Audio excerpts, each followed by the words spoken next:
There's no monolithic model of democracy. How in the world you want to impose the vague word democracy on a religion? Dia kata even Christian Democrats in German is not the same as Christian Democrats in France. Whose democracy are talking about? Yeah. Macam itulah jawapan yang kita nak. Kalau nak cerita panjang balik tu dia kena ikut kursus yang kita nak buat tu lah. So, ada masalah seterusnya? Yes. Baru ni saya cakap buat dengan seorang etis. Ya. Lepas tu dia cakap dengan saya, dia ada kawan Kristian. Dia kata kawan dia cakap mengikut orang yang Kristian tu lah. Dia kata akan ada akhirat dan maknanya orang yang dijudge masa akhirat tu orang Kristian dengan orang Islam. Disebabkan dia etis, dia tak percaya lah. Terus saya kata memang akhirat tu wujud. Lepas tu kenapa saya percaya? Saya kata sebab Al-Quran sebut. Lepas tu dia kata saya tak ingat macam mana, tapi dia kata Quran tu macam pilih nasi. Terus dia kata taklah, sebab kan memang macam contoh lah macam belum makan naik balik. Memang terjadi benda tu macam dah terbukti apa yang Al-Quran cakap tu terjadi. Lepas tu dia still macam tak percaya yang Al-Quran tu, dia dengan kata lain dia kata Al-Quran tu macam bilik nasib lah. So macam mana nak cakap, nak bagi dia faham? Sebab kalau kita macam memang faham sebab kita Islam. Ya. Macam mana nak bagi orang tu faham? Okay. First sekali dalam kerangka atheism dia tak faham apa yang kita faham. Sebab worldview dia lain. Cuma satu perkara yang Ustaz pernah ngajar dulu, subjek Introduction to Islam pada budak orang putih ni lah. Jadi antara argument tentang apa afterlife lah. Kan, afterlife. Kita lihat bagi Christianity, bagi Judaism, bagi Islam kita berkongsi hampir sama. Iaitu ada end of the world, ada resurrection dan ada judgment day. Ada heaven, ada hell. Bagi agama Dharma, Buddhism, Hinduism, Jainism dan Sikhism, mereka percaya pada circle of life, the next life. Kalau dah mati, kita akan hidup semula. Dan kehidupan kita yang kedua itu adalah bergantung kepada karma kita. Kalau kita banyak buat baik, karma kita bagus, maka kita akan dilahirkan sebagai manusia lebih baik. Kan? Kalau kita buat jahat, karma kita teruk, kita akan dilahirkan mungkin sebagai beruk ataupun babi yang kena hit pada luar. Okay. Jadi bagaimana tentang afterlife? Betul agak payah sebenarnya nak rasional tentang afterlife. Sebab satu benda yang apa ni, dia perkabaran yang tidak mati. Cuma yang Ustaz sering timbulkan kepada atheism, Ustaz tanya, kalau kau mati kau pergi mana? If you can give me a good answer of where will you be after you die, then I can subscribe to it. But I couldn't find it anywhere except in what Quran told me. Paling kuat dia kata dah mati-matilah. Kita kata okay, dah mati-matilah. What were you before your life? Where were you before your life? Kan? Faham? Sebelum kita hidup di mana kita? Oh. Okay, dan bila lepas mati, ke mana kita? Okay, dia kata kita hidup sebab consciousness, degupan jantung. Okay, consciousness, degupan jantung. Ustaz teringat kepada tulisan Ibn Tufail. Ibn Tufail ni dia ulama zaman Andalus, philosopher, dia bukan ulama, dia philosopher. Dia tulis buku Hai bin Yaqazan. Hai bin Yaqazan ni versi awal cerita tentang manusia yang hidup berseorangan di pulau, yang kemudian Daniel Defoe ambil untuk cerita apa ni Robinson Crusoe, dan juga Rudyard Kipling ambil untuk ceritanya Mowgli, The Jungle Book. Okay. Tapi Hai bin Yaqazan dia lebih awal, 500 tahun sebelum itu telah tulis cerita tentang Ibn Tufail. Hai bin Yaqazan hidup anak lelaki sedar. Kisah budak ni dia dilahirkan kat pulau, mak bapak dia mati dan dia hidup bersama kijang. Dia membesar sebagai seorang kijang. Seorang kijang. Jadi titik permulaan cerita dia, turning point cerita dia, bila mak kijang dia ni mati. Bila mak kijang dia ni mati, dia tengok tak bergerak. Dia tolak-tolak tak bergerak, tolak-tolak tak bergerak. Dia nangis, dia nak mati. Akhirnya dia kata, ke mana pergi pergerakan mak dia? Jadi, melalui insting kebinatangan dia, dia nampak yang menggerakkan adalah jantung. Dia belah perut mak kijangnya tadi. Dia tengok jantung tak bergerak. Cuba pelan-pelan tak bergerak. Akhirnya dia menyadari bahawa kehidupan ni bukan disebabkan oleh jantung. Takkan jantung bergerak kemudian dia tak bergerak kan? Kalau dia tak bergerak, dia boleh bergerak kembali. Tapi dia tidak bergerak lagi kan? Akhirnya dia cuba contemplate bahawa kalau ada kehidupan ini dan dia telah hilang, maksudnya ada yang memberikan kepada kehidupan ini. Itu dia contemplate. Dia cuba contemplate sehingga membawa kepada kewujudan Tuhan.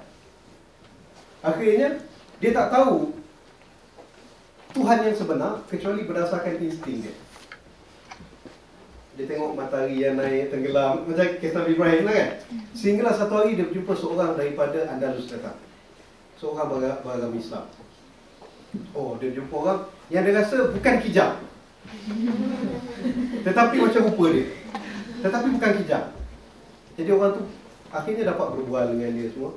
Jadi dia mula mengenali Tuhan yang dia kenali secara insting selama ini. Tapi lepas dia berbual dengan orang tu cerita keadaan masyarakat Islam dekat Andalus. Mereka semaya, mereka Tuhan, itu ini. Tetapi dalam satu waktu mereka juga cakap bohong, mereka juga gitu. Akhirnya dia buat conclusion. Dia kata, kamu ni, dia kata, kau dan juga masyarakat kau ni orang yang beragama tetapi tidak ada Tuhan. Aku ada Tuhan tetapi aku tidak ada agama. Dan ini bertitik tolak daripada Ibn Tufayl, seorang filosofer. Dia nak tekankan konsep bahawa seseorang itu boleh mencapai tahap mengenali Tuhan dan boleh menjadi Nabi walaupun tidak melalui wahyu, melalui pemikiran. Ini sisi kita tolak tepi lah kan. Tetapi konsep yang saya rasa boleh buat itu ialah jangan jadi kita defensif. Jangan sesekali kalau dialog jadi defensif. Jangan kamu mencari jawapan, tapi kamu berikan balik soalan.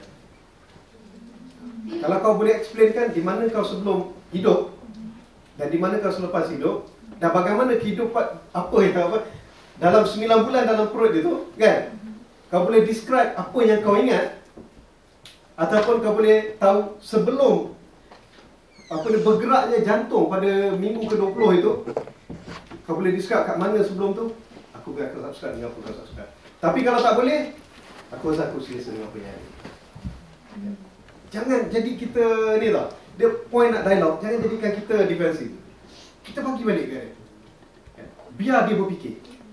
Lagi elok, kita banyak bertanya. Biar dia memberikan jawapan, akhirnya dia akan track diri sendiri. Dan kita pun sebenarnya, bagusnya bila dapat soalan macam itu, balik kita pun mencari juga. Kan? Balik kita mencari juga. Okey, wallah. Boleh? Tuan Mazal? Okay. Brothers. Macam nak tepuk tangan ni, kalau boleh? Oh, dah habis. Okey, soalan terakhir, brother. Okey. Batman. Okey. Saya start dengan bila Ustaz cakap tentang tamadun ni. Saya je tanya dua simple question. Ustaz punya pendapat. Apa definisi Ustaz sendiri tentang tamadun dan ketamadunan? Dan second, Ustaz dia kata tadi tentang Ustaz harapkan pada satu masa nanti di dunia ada pelbagai tamadun hidup sekali. Apa expectation Ustaz? Okey. Takrifan tentang tamadun. Dia apa ni kalau kita apa ni? Belum sahabat Fazli ya. Takrifan tentang tamadun, dia sekali lagi tamadun satu perkara yang vague. Kalau kamu lihat kepada tafsiran apa ni Ibn Khaldun, dia akan jawab perkara yang tidak sama dengan Arnold Toynbee cerita. Arnold Toynbee dia akan berikan tafsiran yang lain daripada siapa mungkin kita kata siapa yang cerita Samuel P. Huntington kan. The Clash of Civilization kan, Samuel P. Huntington.